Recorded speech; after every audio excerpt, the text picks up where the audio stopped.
எல்லாருக்கும் வணக்கம்.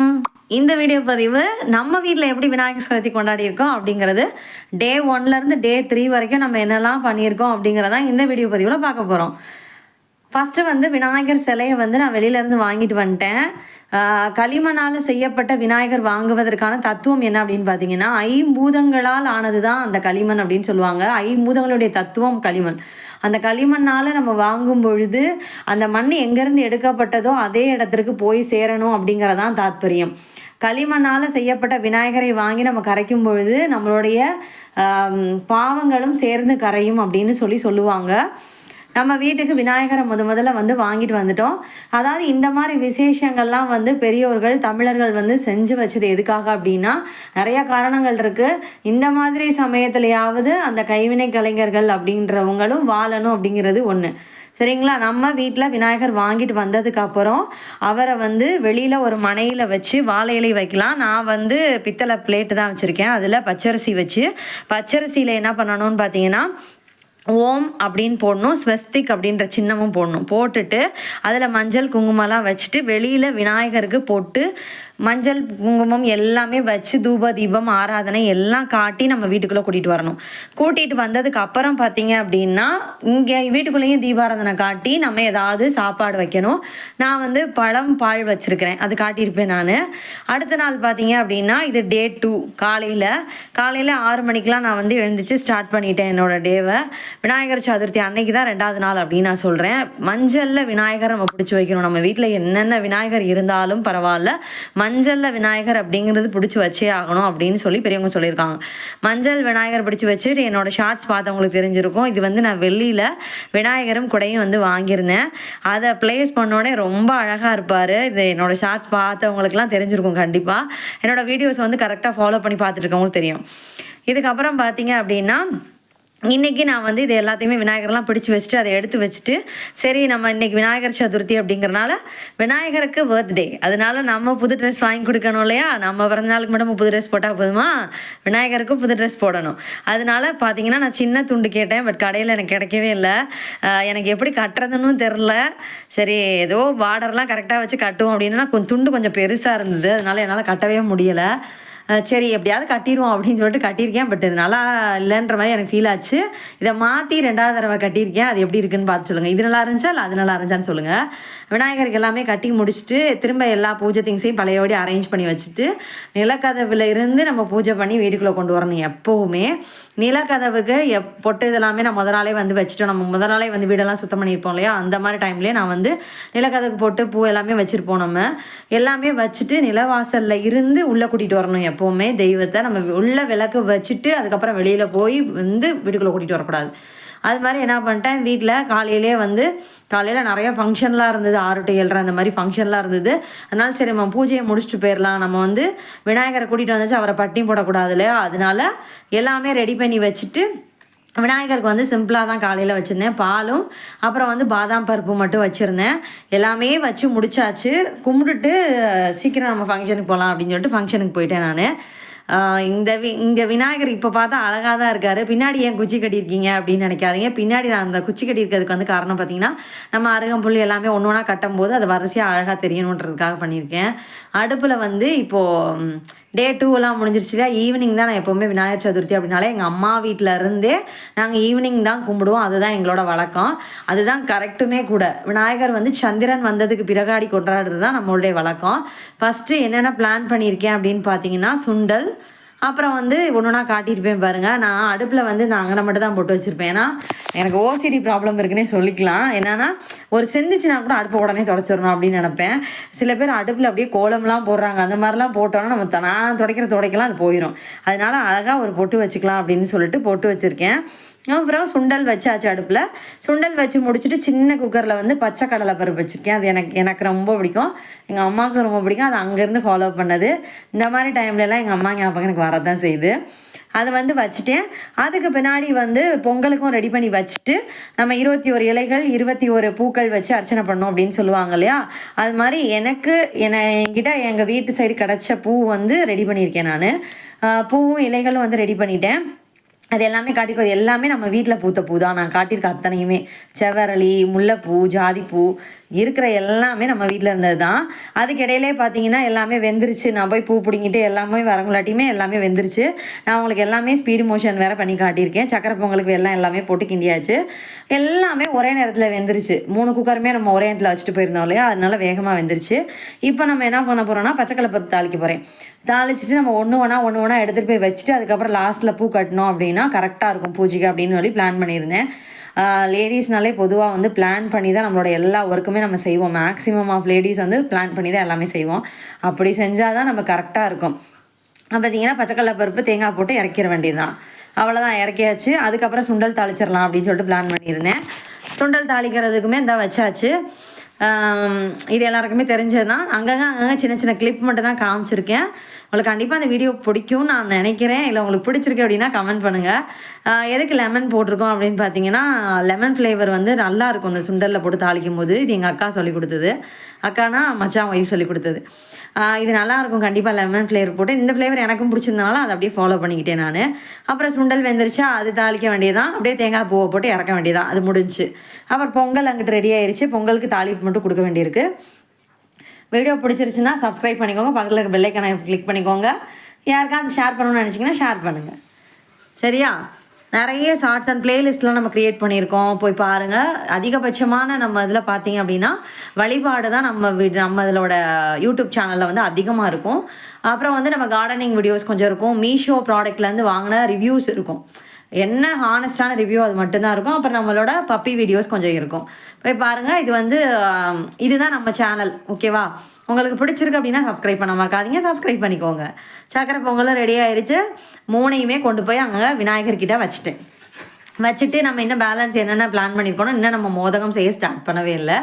கொல்லக்கட்டையும் செய்ய ஸ்டார்ட் பண்ணவே இல்லை. இப்போ தான் ஸ்டார்ட்டே பண்ண போகிறேன். அதுக்கு முதல்ல வந்து நான் எள்ளை வந்து வறுத்துக்கிறேன். எள்ளை வறுத்துனா அது ஆறணும்ல, அதனால் ஃபஸ்ட்டு அதை வறுத்துக்கிறேன். அப்புறம் நான் பூரணத்துக்கு வந்து பொட்டுக்கல்ல தான் ரெடி பண்ண போகிறேன். நான் பூரணம் வதக்கி செய்கிற பூரணம் செய்யலை, எனக்கு டைம்ஸ் வந்து செட் ஆகலை. அதனால் ஃபஸ்ட்டு பொட்டுக்கல்லை வந்து குறைன்னு அரைச்சிக்கணும். அதுலேயே மண்டவளத்தை நம்ம நுணுக்கி வச்சுருக்கோம்ல, அதையும் நீங்கள் போட்டு அரைச்சிக்கிட்டீங்க அப்படின்னா கட்டி கட்டியாக அங்கனங்கன்னா வராது, கரெக்டாக இருக்கும், ஈவனாக இருக்கும். அப்புறம் தேங்காய் துருவல் போட்டுக்கலாம். தேங்காய் துருவல் ஆப்ஷனல் தான், உங்களோட இஷ்டம், போட்டுக்கலாம். அவ்வளோதான், அது ரெடி ஆயிடுச்சு. ஒரு பூரணத்துக்கு ரெடி பண்ணிவிட்டேன். ரெண்டாவது வந்து எள்ளை வரைச்சிட்டு வந்துட்டேன். அப்புறம் வந்து மண்டவளத்தையும் அதோடய போட்டு அரைச்சிக்கணும். அதே ப்ரொசீஜர் தான் இருக்கும். அப்புறம் இதுலேயும் தேங்காய் போட்டு ரெடி பண்ணி வச்சுக்க வேண்டியதான். எல்லாமே ரெடி பண்ணிவிட்டு எடுத்து கீழே வச்சுட்டு, நான் கொலக்கட்டை வந்து எப்போவுமே கீழே உட்காந்து செய்யணும். நமக்கு வந்து கொஞ்சம் இடம் நிறையா இருக்கும் கீழே கிச்சன்னா. அப்புறம் மாவு தண்ணியெல்லாம் கொதிக்க வச்சுருக்கேன். எல்லாமே ரெடி பண்ணி வச்சுட்டு, மாவு வந்து கொதிக்க விடுற தண்ணினால் நான் வந்து கரண்டியில் வந்து பின் காம்பு வச்சுக்கின்றேன். கிண்டிட்டு நம்ம கை பொறுக்கிற சூடு வந்ததுக்கு அப்புறம் வந்து என்ன பண்ணலாம், நம்ம அதுக்கப்புறம் தான் நம்ம வந்து மாவை ரொம்ப அழுத்தி பிணையக்கூடாது. தெரிஞ்சிருக்கும் நிறையா பேருக்கு, சும்மா நான் சொல்கிறேன். நீங்கள் அழுத்தி தானே பிணையிறீங்க அப்படின்னு நினைக்கிறீங்க. ஸ்பீடு மோஷன் வச்சனால நான் அப்படி தெரியுது உங்களுக்கு. 2 கொலக்கட்டை மட்டும் தான் செஞ்சதை காட்டியிருப்பேன். அப்புறம் ஃபுல்லாகவே பிளேட்டில் அடுக்குனது மட்டும் தான் காட்டியிருப்பேன். நான் போர் அடிக்கலைன்னு நினைக்கிறேன். நான் போர் அடிக்கிற மாதிரி இருக்கா? அப்புறம் வந்து கொல்லக்கட்டையெல்லாம் செஞ்சுட்டு வச்சுட்டு, ஃபஸ்ட்டு நான் வந்து எந்த பூரணம் செய்கிறோமோ அதே பூரணத்தை வந்து ஃபுல்லாகவே ரெடி பண்ணிக்கிட்டேன். ரெண்டாவது நம்ம ரெடி பண்ணியிருக்கோம்ல, அந்த பூரணம் வந்து ஃபுல்லாக ரெடி பண்ணிவிட்டேன். அப்போ தான் நம்ம வந்து யாராவது கொடுக்கணுன்னா கூட நம்ம இதை தனி கிண்ணத்துலேயும் அதை தனி கிண்ணத்துலேயே வச்சுட்டோன்னா நமக்கு ஈஸியாக இருக்கும். எல்லாத்தையும் மிக்ஸ் மேட்ச் பண்ணி இது அதுன்னு கலந்து வச்சோன்னா கண்டுபிடிக்கிறது கொஞ்சம் குழப்பமாக இருக்கும். அதனால் நான் எப்போவுமே வருஷம் அதே மெத்தட் தான் ஃபாலோ பண்ணிகிட்டு இருக்கேன். இப்போ வந்து பொட்டுக்கடல பூரணம் வந்து ரெடி பண்ணுறோம் அப்படின்னா அதை ஃபுல்லாக ஒரு தட்டு இல்லை 2 தட்டு வருதுன்னா அது ஃபுல்லாக ரெடி பண்ணி வச்சுக்குவேன். அப்புறம் எள்ளு கொழுக்கட்டை ஃபுல்லாக ரெடி பண்ணி வச்சுட்டு தனித்தனியாக ஹாட் பாக்ஸில் வச்சுட்டு அந்த மாதிரி தான் நான் பண்ணுவேன். சரியா? என் பையனும் எனக்கு ஹெல்ப்லாம் பண்ணிகிட்டு இருந்தான். அவனுக்கு அவ்வளோவா தட்ட தரலைனாலும் ஓரளவுக்கு தட்டி ரவுண்டாக வச்சுட்டு இருந்தான். அதை நான் இன்னும் கொஞ்சம் மெல்லிசாக தட்டிட்டேன். செய்கிறோமா? சாமி கும்பிட்டு சாப்பிடலாம். சரியா? தாவோ சாமி கும்பிட்டு சாப்பிடலாமா? சுற்றி வர்ற நிலா குட்டி பார்த்தீங்களா? அப்படியே பார்த்துக்கிட்டே இருந்தா ரொம்ப நேரமாக. என்னடா பண்ணுறோம் அப்படின்னு சொல்லி பார்த்துக்கிட்டே இருந்தா. அதுங்களாட்டி கொலக்கட்டை ரெடி ஆயிடுச்சு. இது 2வது பேட்ச், அதாவது எள்ளு கொலக்கட்டை ரெடி பண்ணிவிட்டேன். அந்த எள்ளு கொலக்கட்டையும் வேக வச்சாச்சு. அவள் அப்படியே பார்த்துட்டே இருந்தா ரொம்ப ஆர்வமாக. ஆகா கொலக்கட்டை நமக்கு அப்படின்ற மாதிரி. அவ்வளோதான். சரி, எல்லாமே முடிச்சிட்டோம் இல்லையா? அதுக்கிடையில் பூவெல்லாம் போய் கட்டிட்டு வந்துட்டேன். அதெல்லாம் நான் வீடியோவில் காட்டவே இல்லை. பூனா மாலை கட்டியாச்சு. அதுக்கு பிறகு அருகம்புல் வந்து கட்டியாச்சு. எல்லாமே ரெடி பண்ணிட்டேன். 2வதாக நான் வந்து வேறு மாதிரி வந்து விநாயகருக்கு ட்ரெஸ் வந்து நான் கட்டிகிட்டு இருக்கேன், துண்டு அப்படின்னு சொன்னேன்ல. எனக்கு இந்த மாதிரி போட்டிருந்தது நல்லா இருந்துச்சுங்கிற மாதிரி ஃபீல் ஆச்சு. துண்டு போட்ட மாதிரியே இருக்குது பாருங்கள். வேட்டியவே துண்டாகவும் வேட்டியாகவும் கட்டிட்டு இப்போ என்ன பண்ணுறோம் அப்படின்னா, பூ வந்து கட்டியிருக்கோம் இல்லையா? பூவெல்லாம் எடுத்து இப்போ அரேஞ்ச் பண்ண போகிறோம் கரெக்டாக. அருகம்புல் வந்து கால் கட்டுன்னு சொல்லுவாங்க இல்லையா? அந்த மாதிரி கட்டு நான் கட்டியிருக்கேன். இந்த தடவை நான் ஃபஸ்ட்டு ட்ரை பண்ணியிருக்கேன். ஏதாவது ட்ரை பண்ணுவோம் அப்படின்னு சொல்லிட்டு ட்ரை பண்ணியிருந்தேன். அது ஓரளவுக்கு நல்லா தான் வந்திருந்தது. அருகம்புல் இவ்வளோ தான் இருந்துச்சு என்கிட்ட. அதனால சரி தலைக்கு கிரீடம் மாதிரி வச்சிடலாம், அழகாக இருக்குது அப்படின்னு சொல்லிட்டு இப்படி பிளான் பண்ணியிருந்தேன். எங்கள் வீட்டு விநாயகர் உங்களுக்கு பிடிச்சிருக்கு அப்படின்னா லைக் பண்ணிடுங்க, சப்ஸ்கிரைப் பண்ணிக்கோங்க, சரியா? அப்புறம் வந்து இது அரளிப்பூல மாலை கட்டியிருந்தேன். மாலையை வந்து அழகாக கொடுத்து விட்டாச்சு. நுனியில் வந்து துளசி வந்து கட்டியிருந்தேன் நான், கொஞ்சம் மாதிரி, சும்மா சிம்பிளாக தான் இருக்குது. நல்லா இருந்துச்சுன்னா நல்லா இருக்குன்னு சொல்லுங்கள். அதுக்கப்புறம் வந்து எருக்கம்பூல மாலை ஃபஸ்ட்டு டே வந்தோடனே டே 1க்கும் நான் வந்து போட்டிருப்பேன். இப்போ 2வது டேக்கும் நான் வந்து ரெடி பண்ணி வச்சுருந்தேன், ஆல்ரெடி வச்சாச்சு. அந்த மஞ்சள் பிள்ளையாரை இப்போ அரச இலையில வச்சுட்டு அழகாக ரெடி பண்ணியாச்சு. கீழே இருக்க அந்த விநாயகருக்கு குட்டியாக ஒரு எருக்கம்பூ மாலையும் போட்டாச்சு. அதுக்கப்புறம் வந்து நான் போய் ஒரு ட்ரெஸ் சேஞ்ச் பண்ணிட்டு வந்துட்டு இப்போ விநாயகர் முன்னாடி திரும்ப விளக்கேற்றியாச்சு. விளக்கேற்றி சூடம் பற்றி எல்லாமே நம்ம காட்டணும். அதுக்கு இடையில பார்த்தீங்க அப்படின்னா நம்ம இன்னும் கொலக்கட்டை இதெல்லாம் அரேஞ்ச் பண்ணி வைக்கல. வாழையில் நம்ம வாங்கின பழம் எல்லாமே ரெடி பண்ணி வச்சுட்டேன். கொலக்கட்டை மட்டும் ரெடி பண்ணி வைக்கல. இப்போ அதையும் எடுத்து வச்சிடலாம். இதுதான் நம்ம வீட்டு விநாயகர் சதுர்த்திக்கு நம்ம செஞ்ச பூஜை. உங்களுக்கும் கண்டிப்பாக பிடிக்கும்னு நினைக்கிறேன். எல்லாம் க்ரீனாக தெரியுது அப்படின்ற மாதிரி தான் இருந்துச்சு. எனக்கே பார்க்குறக்கே சூப்பராக இருக்கே அப்படின்ற மாதிரி. அதுக்கப்புறம் நம்ம செஞ்சுருக்க ஐட்டம்ஸ் இது தான், ஓகேவா? நம்ம என்ன வேணாலும் வைக்கலாம் விநாயகருக்கு. நமக்கு என்னென்ன பிடிச்சிருக்கோ எல்லாமே நம்ம வைக்கலாம். ஏன்னா அவருக்கு வந்து சாப்பிட்றது அப்படின்னா ரொம்ப பிடிக்கும். அதனால நம்ம வச்சு கும்பிடும்போது நல்லாயிருக்கும். விநாயகருக்கு வந்து கொலக்கட்டையெல்லாம் வச்சாச்சு. இப்போ சுண்டல், கடலைப்பருப்பு, சக்கரை பொங்கல் எல்லாமே ரெடி பண்ண போகிறோம். பழங்கள் பார்த்தீங்க அப்படின்னா ஆப்பிளில் 2, மாதுளம்பழம் 1, ஆரஞ்சு பழம் 2, ப்ளம்ஸ் வாங்கியிருந்தேன், ப்ளம்ஸில் 2, செவ்வாழை 2, ஒரு சோளக்கருது, நவாப்பழம், திராட்சைப்பழம், இதுதான் நான் வச்சுருந்தேன். அப்புறம் எள்ளு மிட்டாய் சொல்லுவோம் இல்லையா, எள்ளு மிட்டாய் வந்து வச்சுருந்தேன். இதுதான் நான் வந்து எங்கள் வீட்டு விநாயகர் சதுர்த்திக்கு வச்சது. அப்புறம் வந்து தீபாரதனைலாம் காட்டிட்டு அப்புறம் விநாயகருடைய மந்திரங்கள்லாம் சொல்லிவிட்டு 108 போற்றி சொல்லிவிட்டு நம்ம இலையும் அது பத்திர பூஜைன்னு சொல்லுவோம்ல. பத்திர பூஜைனா இலையை வச்சு பண்ணுறது. அந்த இலையும் பூக்கள் வச்சுருந்தனால அந்த பூக்களை வச்சு நம்ம அர்ச்சனை பண்ணணும் அப்படின்றனால 108 போற்றி எல்லாமே நம்ம சொல்லியாச்சு. எல்லாத்தையும் மிக்ஸ் பண்ணி வச்சுக்கிறேன் நான். இதை வந்து நம்ம கையால் எடுத்து அர்ச்சனை பண்ணும்போது அதோட பலன்கள் வந்து அலாதரியாக இருக்கும் அப்படின்னு சொல்லுவாங்க. நான் சொல்லி முடிச்சிட்டேன். 108 போற்றி எல்லாமே சொல்லிவிட்டு இப்போ விநாயகர் நம்ம மஞ்சள் விநாயகர் வச்சுருந்தாலும் தட்டில் வச்சுருக்கோம். அதுக்கு இலை அர்ச்சனையும் பூ அர்ச்சனையும் பண்ணியாச்சு. அதுக்கப்புறம் என் பையன் போட்டான், நானும் வீடியோவில் வரலப்பா அப்படின்னு சொல்லிட்டான். அதனால நான் அவனை வீடியோவில் எடுக்கலை. இப்போ வந்து நம்ம நல்லபடியாக சாமி மனசார கும்பிட்டாச்சு. எல்லா கொலக்கட்டையும் யார் யார் கொடுக்கணும்னு நினைக்கிறோமோ எல்லாருக்கும் கொடுத்தாச்சு.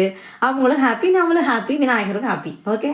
அப்புறம் வந்து பார்த்தீங்கன்னா டே 3 வந்து விநாயகரை வந்து நம்ம கரைக்கிறதுக்கு இப்போ ஏற்பாடு பண்ணணும்.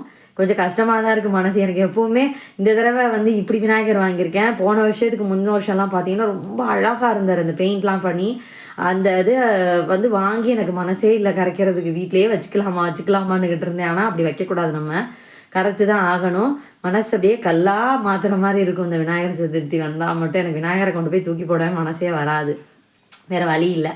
டே 3 இன்றைக்கி வந்து பார்த்துட்டிங்கன்னா விளக்கெல்லாமே ஏற்றி முடிச்சாச்சு. இன்றைக்கி நம்ம அவரை வழி அனுப்புறதுக்கு முன்னாடியும் அவருக்கு சாதப்பாடு வைக்கணும். நான் ஒரு ஆப்பிளும் ஒரு செவ்வாழைப்பழமும் வச்சுருந்தேன். வச்சுட்டு சாமிக்கு வந்து நல்லபடியாக கும்பிட்டு முடிச்சுட்டு அப்புறம் இருக்கிற எல்லாத்தையுமே வந்து அதை விளக்கு எல்லாத்தையுமே எடுத்துகிட்டு போய் சாமி வீட்டுக்குள்ளே கொண்டு போய் திரும்ப அரேஞ்ச் பண்ணணும். நான் வந்து நல்லா வேண்டிட்டேன், எல்லோரும் நல்லா இருக்கணும். எனக்கு நான் எதுவுமே வேண்டிக்கவே இல்லை, சத்தியமாக நான் வேண்டிக்கல. விநாயகர்கிட்ட வந்து இது கேட்டால் கிடைக்கும், அது கேட்டால் நான் எதுவுமே வேண்டிக்கல. எனக்கு என்ன தேவைன்னு உனக்கு தெரியும், எனக்கு என்ன கொடுக்கணும்னு நினைக்கிறியோ கொடுப்பா விநாயகர் பெருமானே, அவ்வளோதான் அப்படின்ட்டு விட்டுட்டேன் சத்தியமாக. அப்புறம் எல்லாத்தையும் அரேஞ்ச் பண்ணிட்டு வீட்டுக்குள்ளே இருக்க விநாயகர் பெருமான்கிட்ட கொண்டு போய் அந்த நம்ம படைச்ச அந்த பழங்கள்லாம் வச்சாச்சு. எல்லாத்தையுமே அரேஞ்ச் பண்ணிட்டோமா. இதான் இப்போ விநாயகர் இருக்கார். விநாயகரை இப்போ எடுக்க போகிறோம். மனசே கஷ்டமாக இருக்குது எடுக்கும் போது. விநாயகர் உண்மையிலே 3 நாள் இருந்தது ரொம்ப சந்தோஷமாக இருந்துச்சு. எதுவுமே செய்யும்போது நல்லா இருக்குது, அது கலைக்கும் போது கஷ்டமாக இருக்குது. வரலட்சுமி பூஜையுமே அப்படி தான் இருந்தது. நீ வரலட்சுமி பூஜையோட லிங்க்குமே கீழே தரேன், போய் பார்க்கணுன்னு விருப்பப்படுறவங்க போய் பாருங்கள். நம்ம வீட்டில் எப்படி செலிப்ரேட் பண்ணியிருக்கோம். ஆனால் வரலட்சுமி பூஜை இதான் வருஷம். ஆனால் விநாயகர் சதுர்த்தி அப்படி இல்லை. எங்கள் அம்மா வீட்டில் இருந்து வருஷக்கணக்காக நான் ஃபாலோ பண்ணிக்கிட்டு இருக்கேன். இங்கேயுமே கல்யாணம் பண்ணி வந்து வருஷம் செலவு வாங்கியோ இல்லை நான் செய்வேன், அந்த மாதிரி செஞ்சு தான் நம்ம பண்ணுவோம். சரி, இப்படியாவது வந்து அவங்க சம்பாதிக்கட்டும் அப்படிங்கிறக்காக வாங்கியாச்சு. சரியா? இப்போ நம்ம பூக்கள் எல்லாத்தையுமே நம்ம பூஜை ஐட்டம்ஸ்லாம் எதில் வைக்கிறோமோ அதிலே வந்து வச்சிடலாம். வச்சுட்டு இப்போ இந்த துண்டை நம்ம கலட்டி வச்சுக்கலாம். எல்லாத்தையுமே ரெடி பண்ணி வச்சாச்சு. இப்போது ரெடி பண்ணி வச்சுட்டு கலட்டும் போது தான் மனசு கஷ்டமாக இருக்குது. என்ன பண்ணுறது, விநாயகர் நம்ம வீட்டை விட்டு கிளம்ப போகிறார். வேறு வழி இல்லை, அதை வந்து நம்ம வச்சு கும்பிட முடியாது வீட்டில். அப்புறம் எல்லாத்தையுமே அரேஞ்ச் பண்ணிவிட்டு கலைச்சாச்சு. இந்த அரிசி இருக்குது பார்த்தீங்களா, கீழே இருக்க அரிசி, அதை வந்து நம்ம வந்து ஏதாவது ஸ்வீட் செஞ்சு சாப்பிட்டுக்கலாம். இல்லை சக்கரை பொங்கல் அந்த மாதிரி ஏதாவது மொத்தத்தில் ஸ்வீட் தான் செஞ்சு சாப்பிட்ணும். செஞ்சு நம்ம சாப்பிட்டுக்கலாம். அவ்வளோதான். விநாயகர் பெருமானை தூக்கியாச்சு. மனசே கஷ்டமாக இருக்குப்பா. சே, விநாயகர் நம்ம வீட்டில் இருந்துட்டு கிளம்பிட்டாரே அப்படின்ட்டு. இந்த தடவை வந்து நம்ம ஆற்றுலலாம் பெருசாலாம் தண்ணி இல்லை, அதனால் நம்ம வந்து வீட்டிலே கரைச்சிடலாம் அப்படின்னு சொல்லிட்டு வீட்டில் கரைக்கிறதுக்காக தண்ணிக்குள்ளே தூக்கி வச்சுட்டேன். அதிகபட்சமாக பார்த்தீங்கன்னா 8 நிமிஷத்துலேயே வந்து கரைஞ்சிட்டார் விநாயகர். இங்கே நிலா இருக்காலே குட்டச்சி இங்கிட்ட அங்கிட்ட அலைவா. அந்த பாருங்கள் பபுஸாக வருது. கரைச்சி நம்ம செடிகளுக்கு பூச்செடிகளுக்கு ஊற்றிடலாம். நம்ம பூச்செடியெல்லாம் வந்து க்ரோ பேக்லாம் வளர்ப்போம்ல, அதில் ஊற்றிடலாம், நம்ம கால் படாது அப்படின்றதுனால அப்படி தான் நான் இந்த தடவை பிளான் பண்ணியிருந்தேன். இங்கே பாருங்கள் விநாயகர் அப்படியே கரைய ஆரம்பிச்சிட்டார். தெரியுது அவங்களுக்கு கீழே கரையிறாரு பாருங்கள், தெரியுது. பார்க்கலே இவ்வளோ அழகாக இருக்கார். சரி, தண்ணிக்குள்ளே வச்சுட்டு ரொம்ப அழகாக இருக்கார். அவ்வளோதான். 8 நிமிஷம், அதிகபட்சம் 7 நிமிஷத்தில் 8 நிமிஷம் தான் ஆச்சு. கரைஞ்சிட்டாரு, ஃபுல்லாகவே கரைஞ்சிட்டாரு. தூக்கிட்டு போய் செடியில் எல்லா பூச்செடியிலையும் கொஞ்சம் கொஞ்சம் ஊற்றிட்டேன். ரொம்ப சந்தோஷமாக இருந்துச்சு. உங்களுக்கு பிடிச்சா லைக் பண்ணுங்கள்.